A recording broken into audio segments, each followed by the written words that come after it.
Thank you, Pam. We are back after a lunch break. We turn now to the 1 p.m. public comment session on day 10 of the hearing in EIB 25-23. Just a few observations for public comment. I will call on you in the order in which I see your names on the sign-in sheet. I will ask you to spell your first and last name.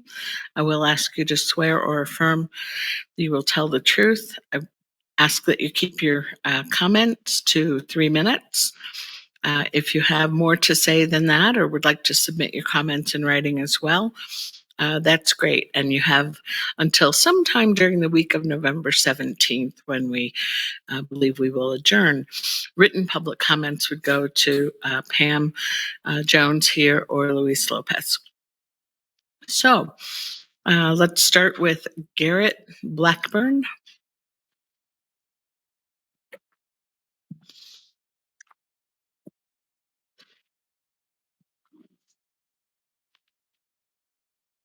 Hello. Would you spell your first and last name? Sure. GARRETTBLACKBURN.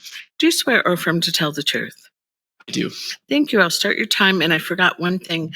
Please speak slowly. We have both a team of interpreters between English and Spanish and English. We also have a court reporter trying to capture your every word. Wonderful. Thank you. Thank you. Hello. I come to you today as a concerned citizen of the state of New Mexico and to add my voice to the chorus of those in support of the Clean Transportation Fuel Program. As someone who's grown up in the age of climate change awareness, I've grown up being told that without climate action, my generation is to inherit a doomed Earth. I've spent what feels like my entire life watching the oil and gas industry steamroll over my future and the future of those who will come after me, selling our clean air for private profit. I've watched myself and my peers succumb to feelings of hopelessness and powerlessness as it feels more and more impossible to stop these villains in their tracks. I see that you all have a beautiful and exciting opportunity before you. The opportunity to take tangible action against the deadly effects of climate change. I'm here today to plead for our shared future. I'm here today to urge you to act. To act in the interest of cleaner air, to act in the interest of ecological prosperity, to act in the interest of our shared humanity, to act with integrity and stand up against the forces that have been robbing myself, my peers, and our children of the healthy future that we are entitled to. Thank you. Thank you, Mr. Blackburn. Lillian Faust.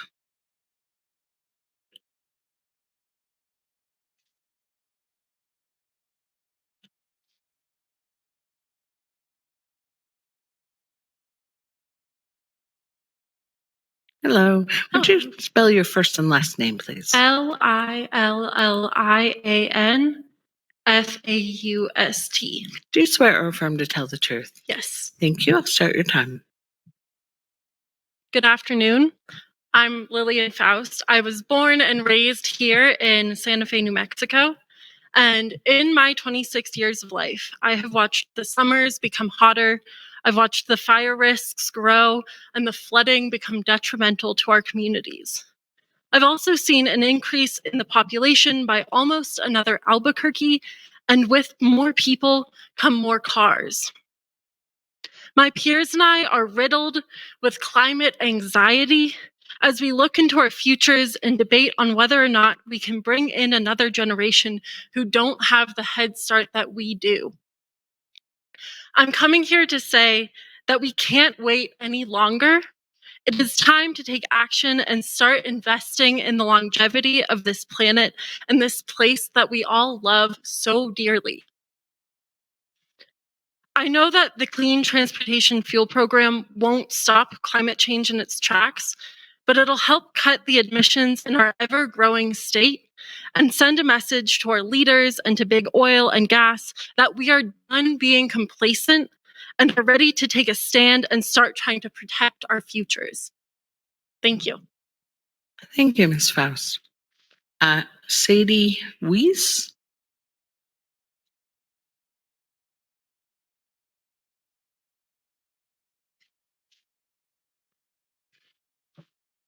Hello, would you spell your first and last name, please? Sadiewiese. Thank you. Do you swear or affirm? Wiese. Okay. Do you swear or affirm to tell the truth? Yes. All right, I'll start your time. And do get closer to the microphone. Good afternoon. My name is Sadie Weiss, and I, like the other speakers before, am also born and raised in New Mexico, and am in full support of the Clean Transportation Fuel Program. The impacts that climate change have had on this state in my own lifetime have been heartbreaking to witness, and have made me so terrified for my future and all other young people in this state that I felt compelled to pursue a degree in environmental science and continue working in equitable and just climate adaptation in order to help preserve my home. In all of my academic and professional work related to living in the age of climate change, the solution that I and every single other climate professional has returned to again and again, a solution that would have the biggest impact by far, is reducing emissions. It is the most obvious and necessary choice, and any action that enables an increase in emissions is directly putting everyone's lives, and especially the future of young people, at risk. These emissions are worsening an already devastating drought and increasing the amount of high intensity and high severity fires in our state, not to mention a league of other negative impacts. In a time when federal attacks on environmental protections are at an all-time high, making our state even more vulnerable, full commitment to local programs to promote clean energy and reduce emissions is an obvious and necessary choice. I want to be able to live here for the rest of my life, to know that my elected officials are doing everything in their power to protect my right to clean air, water, and a safe environment. I don't want to be from a state that caved to the big oil companies that caused this crisis in the first place. I want to be able to say that I am proud to be from New Mexico, to be from a state that is fighting on the front lines of climate change. Thank you. Thank you, Ms. Weiss. Tim Bruxton Virtual? Oh, virtual. You're on the platform.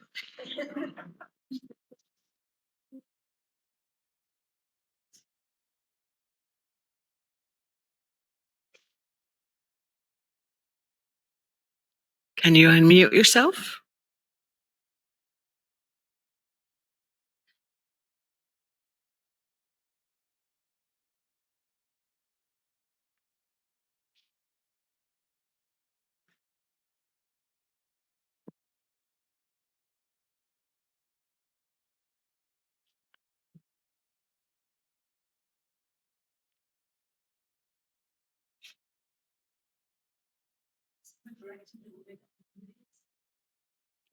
What? Just on. I'm sorry, I'm Mr. Bruxton. Can you speak up?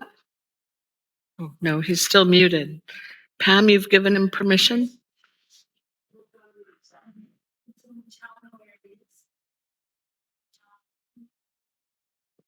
I don't know.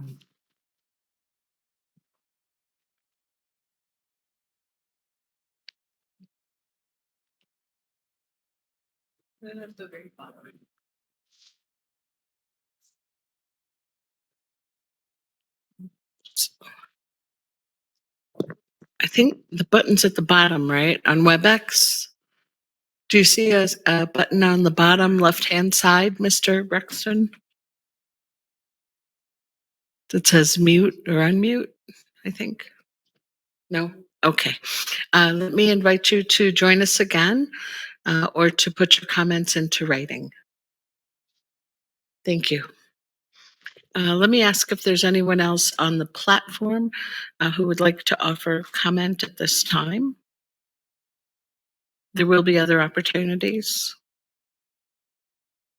Anyone else in the room who would like to offer public comment at this time?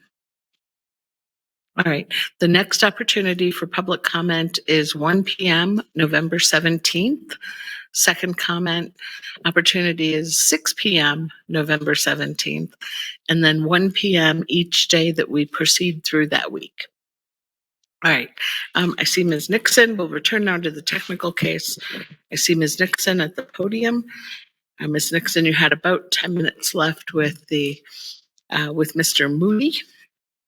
Please go ahead. Mr. Moody, can you unmute yourself? Yes, can you hear me? Yes. Great. Good afternoon, Mr. Moody. I hope you had a chance to grab some lunch. Likewise. And before we get started, I just want to state for the record and for your knowledge, based on the conversations that your counsel and I have had so far, I want to be clear that I'm not asking for any rebuttal testimony in any of my questions. I'm simply asking for your knowledge based on the testimony filed for this portion of the hearing, okay? Okay. In your written testimony, it is implied that the deferral proposals based on emergency and forecasted conditions as presented by the department are unsatisfactory for AFPM, correct? That's correct. I'm sorry, I didn't hear that answer. That's correct. Thank you, sir. And on behalf of AFPM, there has not been any formal written alternatives to the proposals that have been presented either to the department or this board, correct? That's correct. And if I understand the public comment as well as your testimony that has been filed in this matter, a general proposal by AFPM is for the department to consider the cost of and availability of credits in its deferral analysis, correct? Yes, that's right. So credits, the price of credits, availability, deficits, would all be appropriate to be considered as part of the forecasted conditions. Yes. If these types of more broad deferral mechanisms are included in the rule, would you agree that that could create opportunities for industry to manipulate the market to artificially force a deferral and undermine the ability to achieve the statutory reduction targets? Absolutely not. Okay. Your testimony also asserts that, quote, inclusion of the energy economy ratio, the EER, is not in keeping with the statute's directive for technology neutral standards, correct? That's correct. And the EER accounts for differences in vehicle efficiency. Is that correct? Yes. And isn't it true that excluding the EER would artificially penalize high efficiency fuels, such as electricity and hydrogen fuel cells? No, I think it would leave those fuels on the same level playing field that liquid fuels are subject to. So I think it puts everybody on the level playing field, which is the point of technology neutrality. Are electric vehicles or vehicles powered by hydrogen fuel cells more efficient than vehicles powered by fossil fuels? They can be. There are the regulation, though, talks of this is just stepping back. This is a fuels regulation, not a vehicles regulation. My understanding is that the state is directed to address fuel carbon standards and not vehicle efficiency standards. So those are, I think, two different questions, and this would be outside the scope of what we believe the department was directed to do. So let me ask it this way. What would removal of the EERs do to credits from fuels like electricity?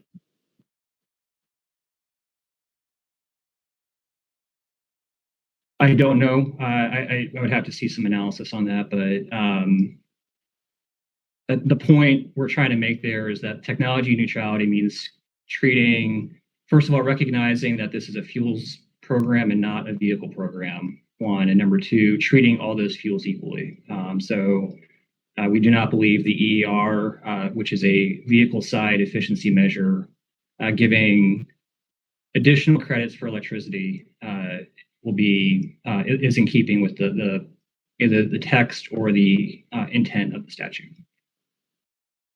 Okay, and one of the things I just heard in there is that the EER helps create credits from those types of vehicles, correct? Unjustified credits, yes. Okay, but it does create credits. Sure. And so without the EER, then there would be less credits in the market, correct? Presumably. And so if that is true, how does that affect your analysis about the program's feasibility without the EER? So I would go back to first principles and say the department needs to follow the statute, which does not allow for EER. And then it has a responsibility to implement the statute in a technology neutral fashion and consider ways to achieve the goals, but also to recognize it has authorities to defer those goals if it looks like it's going to have the kinds of impacts that the legislature envisions. So, I would say that it's more important to get the underlying rule and the targets and everything that governs this correct, as opposed to trying to put a kind of an artificial multiplier in for a favorite technology. And if there are less credits in the market from electricity as a result of the removal of the EER, wouldn't that be to the advantage of companies like yours or your member companies that, like you said, supply over 85% of renewable diesel? I think the statute and the market function best when we have technology neutral standards, and EER is not a technology neutral part of that standard. One last question on this topic, Mr. Moody. Can you point to any life cycle analysis framework, whether it's a GREET framework, California LCFS, Oregon CFP, Washington CFS, that excludes EER? That excludes. I don't believe EER is part of GREET, but I would have to go back and check that. Okay. And I'm sorry, I did the lawyer thing. I actually have one more question for EERs. Okay. Are you aware that EERs are part of the life cycle analysis, essentially the wheel part of the life cycle analysis? For which program? In any program, just EERs in general. Where they're part of some programs, I don't know. I couldn't speak to whether it's every program, and we do not believe they're appropriately included in those programs, which is why we oppose it as part of this one. So, Mr. Moody, my question was just a little bit different. Are you aware that EERs in general, whether they're included in any other program or not, are part of the life cycle analysis, particularly the wheel part? Madam Hearing Officer, I'm going to object as vague. The life cycle analysis for what? The life cycle analysis for fuels in a clean transportation fuel program. I feel like that was kind of self-evident. I think it's confusing because you're saying regardless if they're included in a program, are you aware they're part of the program? Madam Hearing Officer, that clarification was just to help clarify for Mr. Moody, who seemed to conflate these two questions together. Mr. Moody, do you understand the question? I think so, but if council could restate it, that would be helpful. Sure. Mr. Moody, when we're speaking about EERs generally, are you aware that EERs are part of the life cycle analysis, particularly the wheel part, when discussing fuels as part of any clean transportation fuel program? I would disagree with that premise. The life cycle analysis has a lot of different definitions, and the boundaries and parameters that you put on life cycle analysis matter. For instance, an electric vehicle, may have more battery efficiency, but if it's powered on a coal-fired power plant that's not accounted for is going to have different emissions profiles. So these types of programs historically have been focused on fuels. What you're talking about, I think, is a larger full life cycle that includes vehicles, which I do not believe the statute envisions. So we have just a few more minutes and we'll leave that question for rebuttal. But in our last few minutes, I just want to clarify a couple more things. You have been employed by AFPM for pretty close to 14 years now, correct? That's right. And in your employment with AFPM, you have, quote, developed and led the association's comprehensive public policy agenda on behalf of U.S. refining and petrochemical manufacturing industries, quote, correct? That's correct. And this means that on behalf of AFPM and its members, you act as a corporate advocate for their interest rather than as a neutral regulator or independent researcher, correct? I think of my members as clients. So yeah, I'm a zealous advocate for my clients. I'm very proud to do so. And isn't it correct that AFPM's members have historically opposed virtually every major clean fuel program? No, I don't believe that's true. So your testimony is that AFPM has not opposed all of the clean fuel programs that have been enacted in the United States. Which others are you referring to? Sorry. The only other 3 programs in the country, which are California, Oregon, and Washington. I know we challenged 2 of those. That was many years ago. As I stated in my testimony, or maybe put differently, this is law. Our interest in this proceeding is to make sure that it's feasible, workable, and in line with what the statute says. So our role here is to educate policymakers on the likely impacts of these types of programs, and we do that. And then when they become law, we help understand how the market actually functions and is likely to comply. Okay. And your members, or AFPM's members, already participate in those clean fuel programs in California, Oregon, and Washington, correct? Many do, yes. And despite the participation by AFPM in opposition to at least 2 of those programs have existed for years with success, correct? Madam Hearing Officer, I'm going to object. This is getting really far afield of the New Mexico program and AFPM's concerns and testimony regarding the proposal that the department has brought to implement the New Mexico statute. And I think that bringing in what's happening in other areas of the country isn't relevant. All right. I have a different observation. Ms. Nixon, you're very close to your time. This is just my last question. It's your last question. Answer to this question. All right. Mr. Moody, if you can answer that question, we're done. I'm not sure what the question was. Sure. Despite the concerns by AFPM that were voiced in opposition to at least 2 of those other programs in the United States, those programs have operated successfully for years, correct?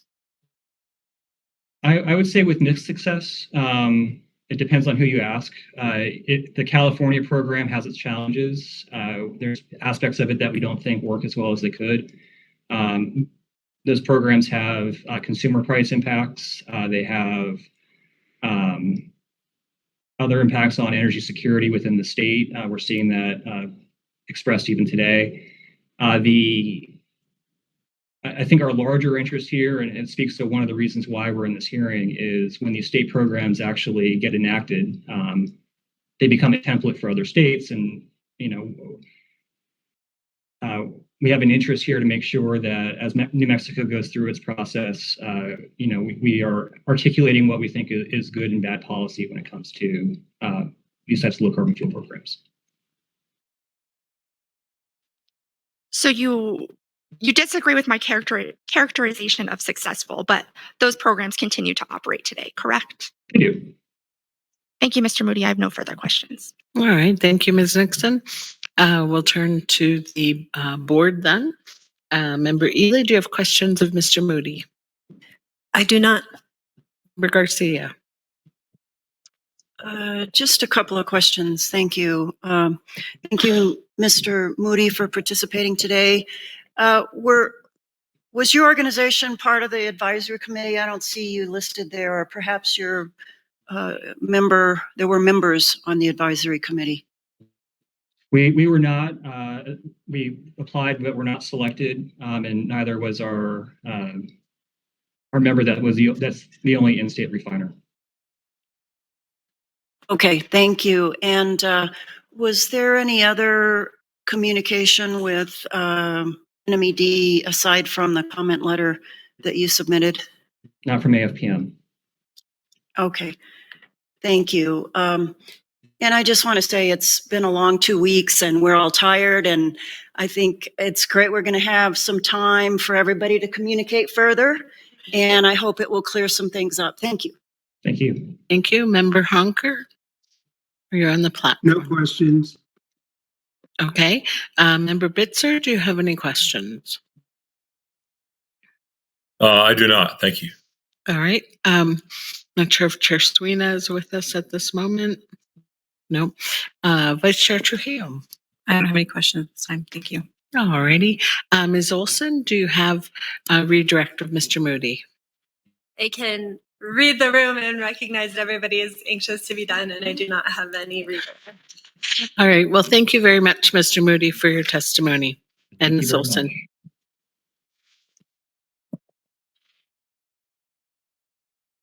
We have, I believe, reached, you can come up. I'm But so just- sorry, Board and Madam Hearing Officer, but I do have a few housekeeping matters. If that's okay, let me just log on to my computer.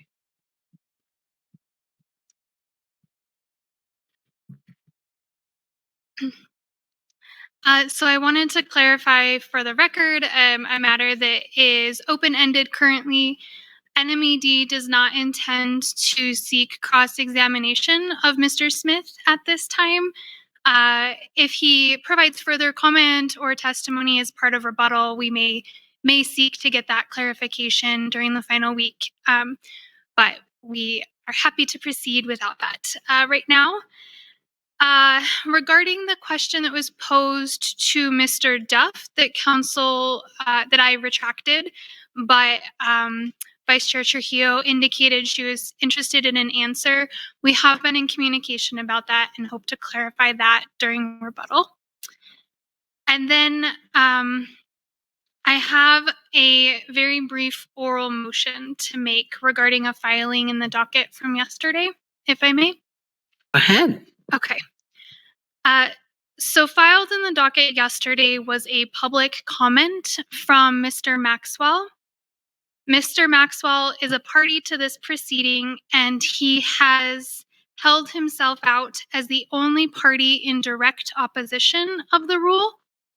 Mr. Maxwell has flouted the procedural protections provided by the board in your pre-hearing order. The self-identified public comment he filed on Thursday is in fact written technical testimony with exhibits without the protections of prior notice that come with the notice of intent to present technical testimony. As the basis for this request that I'll be making, I state that the purpose of the procedural safeguards is to assure fairness and full disclosure. Technical assertions must be vetted in advance so that other parties can prepare rebuttal evidence and cross-examination.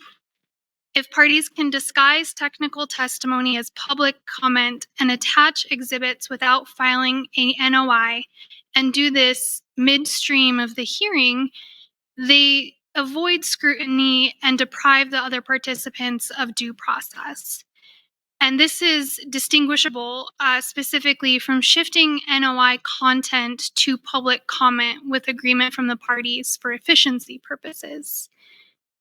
And so because the rules make clear that any person who testifies at a hearing is subject to cross-examination, and the fact that Mr. Maxwell would have been expected to testify had he properly filed this information, He can't hide behind a written filing midstream, particularly as a party who participated in cross-examination himself. And therefore, NMED is requesting the opportunity to cross-examine Mr. Maxwell on his filing when we resume November 17th, as the filing has made it necessary to test the foundation, reliability, and expertise underlying those assertions. Thank you. All right. Thank you, Ms. Sona. Mr. Maxwell, do you have a response?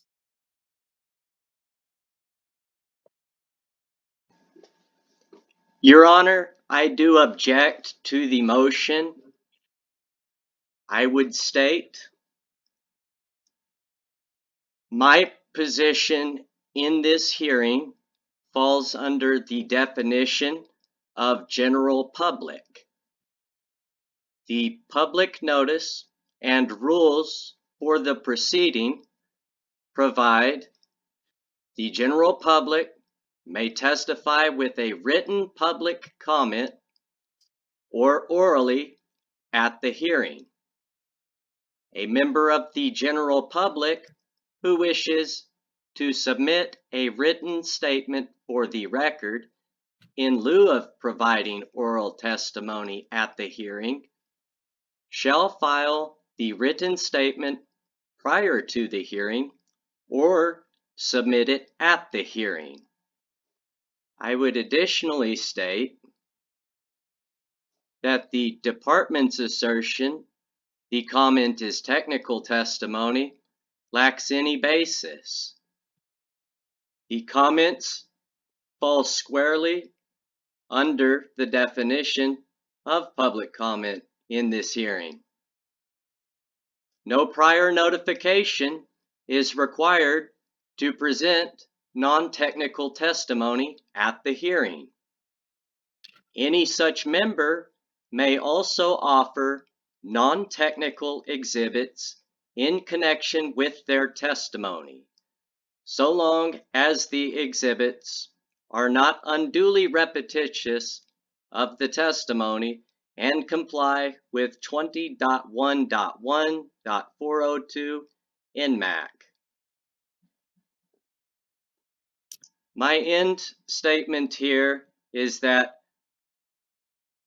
given the nature of her request on behalf of NMED, that I would more fully respond in writing within an appropriate amount of time prior to the next portion of this public hearing. Thank you for listening. All right. Thank you, Mr. Maxwell. Ms. Sona, last night I was refreshing my memory on the Oxy testimony and the American Fuel testimony and did not have a chance to read Mr. Maxwell's submission. I saw it, that it was filed. I didn't read it. So I'm going to give Mr. Maxwell an opportunity to make a written response to your motion, and then we will have at least two things to talk about. One, obviously, is whether it is the sort of testimony that requires technical expertise to offer, and then if it does, what that might have meant for the NOI deadline, and also what that means for cross-exam. So thank you. Madam Hearing Officer, with that, given that this was an oral motion presented by the department, do I have her permission to file a written reply? Yes, yeah. And do you anticipate ruling on that motion prior to the filing for rebuttal testimony? Yes, after I've read Mr. Maxwell's response to your reply and the submittal in question. Okay. Thank you, Madam Hearing Officer. Sure. Are there any other housekeeping matters? Again, we have a rebuttal deadline of November 7th. We have the beginning of the rebuttal phase of the hearing beginning 9 a.m. on November 17th. Much like this week and last week, there will be 1 p.m. public comment opportunities every day. and one 6 p.m. public comment opportunity the evening of November 17th. And I am aware that there's at least one board member who would like to offer some comments as to the sorts of things she would like to the parties to address in their rebuttal testimony. And that might not preclude another communication to you all if they think about something while they're driving home, but at least they'll be able to offer a few things before we break today. So I'm sorry, Ms. Sona, did you have something else? I'm just moving up so that I can hear a little better than. Oh, thank you, Mr. DeSalen. Ms. Sona. I was also just going to flag, sorry, I forgot it was on a Post-it, that I think it may be helpful to have a pre-hearing conference before rebuttal. And so to the extent, hearing officer, your schedule permits, I believe the parties would benefit from that. And then also, scheduling-wise, I think the parties would also benefit from the board considering maybe at its next meeting when it might schedule deliberations. I know your schedules fill up really fast. And so I think that would help all of us plan. Thank you. Yes, thank you. Pam will reach out to you. Luis.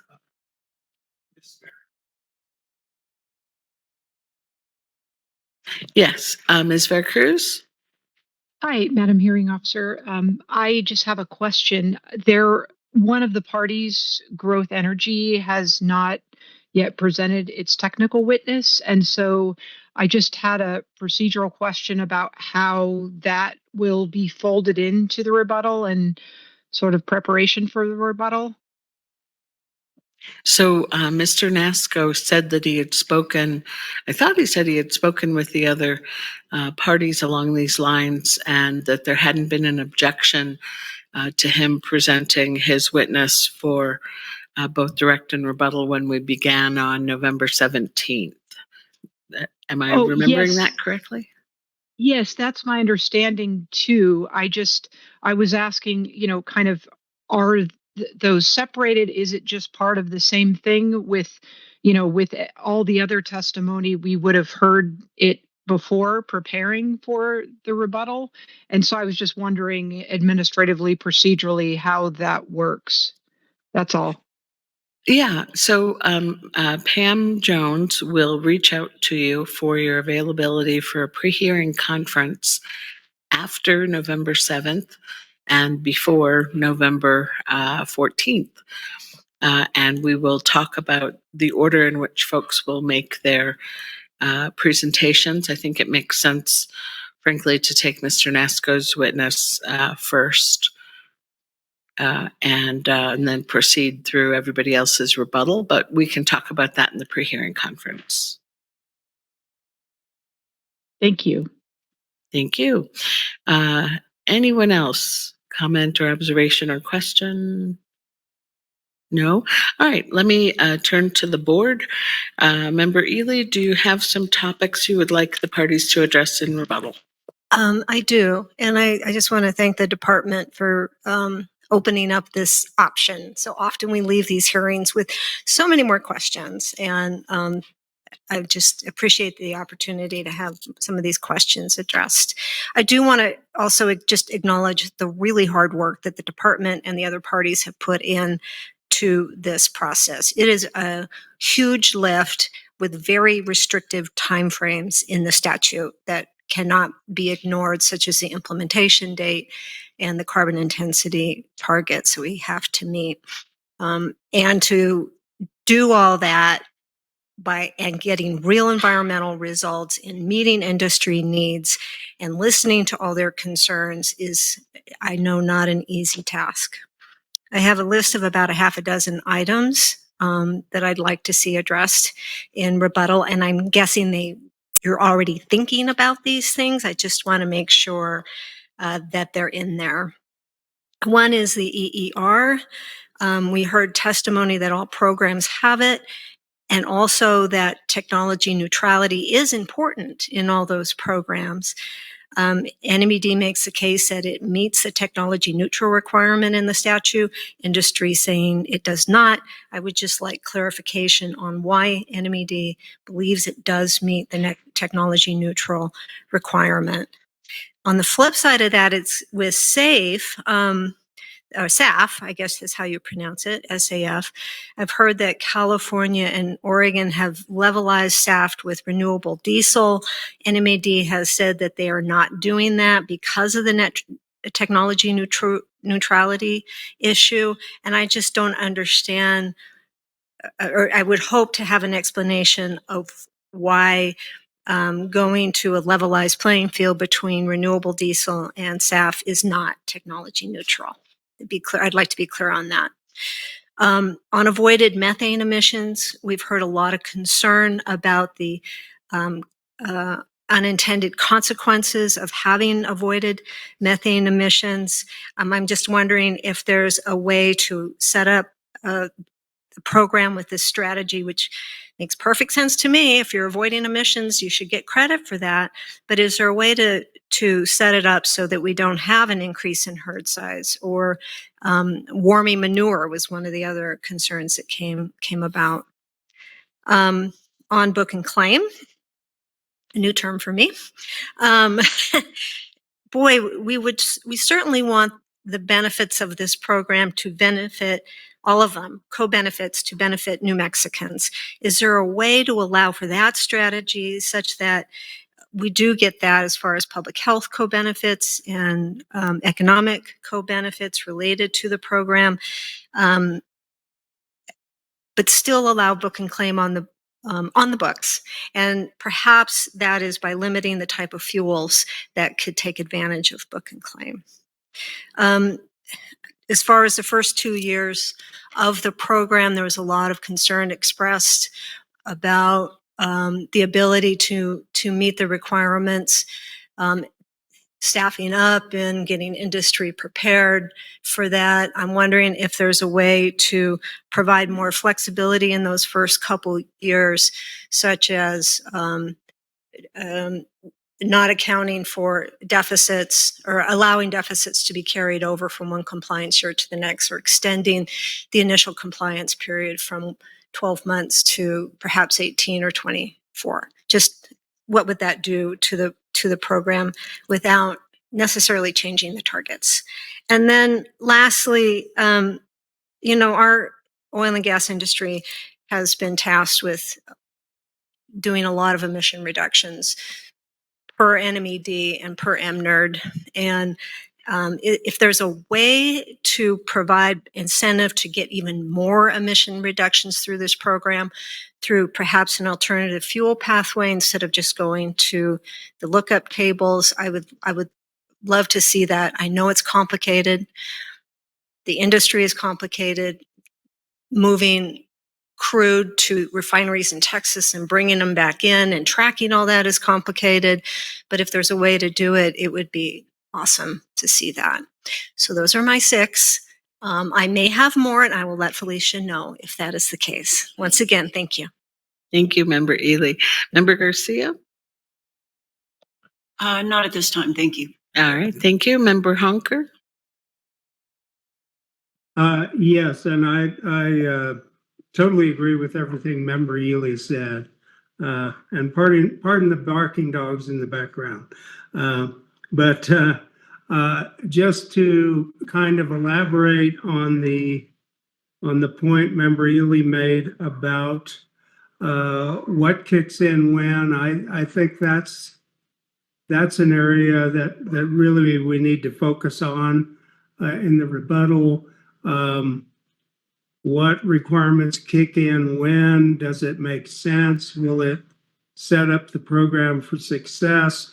And can NMED have everything in place that the regulated parties need to have in place to make that work?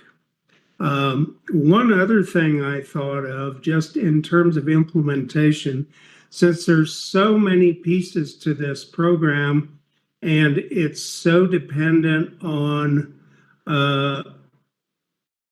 new research, new the experience in the program. There could be a lot of changes made to this program, in the first 5 years of implementation, assuming we approve a rule. And is there a way to make some of those updates administratively without having to go through the rulemaking process for every little thing?